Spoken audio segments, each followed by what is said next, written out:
चिंता से ग्रस्त है कलयुग, भोगों से त्रस्त है कलयुग। जिस घर ना देखो बढ़िया है, हर घर में बैठा है कलयुग। हर इंसान के भीतर आज कलयुग विराजमान है, हर इंसान के भीतर आज कलयुग विराजमान है। जो शक्ल से दिखते हैं राम, उनके अंदर भी रावण विराजमान है। जब तक मिल रहे हैं ग्रह से ग्रह तुम्हारे, तब तक रिश्तों में तुम्हारी बन रही है। याद रखना, जिस दिन ग्रह हो गए तुम्हारे खिलाफ, उस दिन तुम्हारी एक दूसरे के सामने ठन रही है।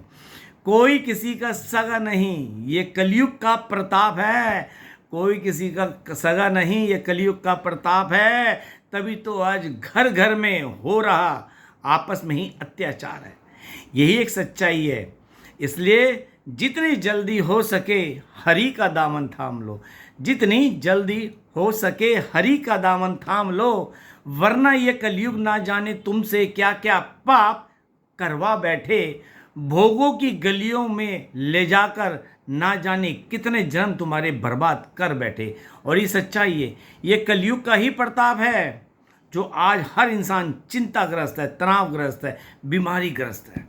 ये मैं नहीं बोलता, ये हमारे पुराण बोल रहे हैं। क्योंकि कलयुग कल पुर्जों का युग है, वो युग जो सिर्फ और सिर्फ मशीनरी युग है। आज जितना भी काम हो रहा है मशीन से हो रहा है। इंसान बिल्कुल निकम्मा होता जा रहा है, क्योंकि उसकी जगह मशीन लेती जा रही है। ध्यान दीजिएगा, कलयुग मतलब कर्म का युग, कर्म तो करना ही पड़ेगा। कलयुग मतलब कल का युग, जो इंसान अच्छे कर्म कल करता है और बुरे कर्म करने से अभी नहीं चूकता है और अच्छे कर्म टालता रहता है। इसलिए कलयुग केवल नाम आधारा, हरि नाम ही सबका सहारा। कलयुग किसी का सगा नहीं है। कलयुग ने साफ बोल दिया था ब्रह्मा जी को। ब्रह्मा जी के 4 पुत्र, सतयुग, त्रेता युग, द्वापर युग, कलयुग। सतयुग से ब्रह्मा जी ने कहा था ध्यान रखना, कोई भी भक्ति मार्ग से चूके ना। तो सतयुग ने कहा था पितामह, कोई ही होगा जो चूक जाए भक्ति से, सबको धाम भेज दूंगा, सबको स्वर्ग में भेज दूंगा, धाम में भेज दूंगा, कोई नरक नहीं जाएगा। और ये बात जब नरक से कलयुग से बोली, तो कलयुग ने कहा पितामह, मेरी पूरी कोशिश रहेगी कोई मेरे से बचकर स्वर्ग तक ना जाए, मुक्ति तो बहुत दूर की बात है। तो ये कलयुग का नेचर है, हमें अधम योनि में गिराने का। और इसका एक ही उपाय है, हरि शरणागत, हरि शरणागत, हरि शरणागत।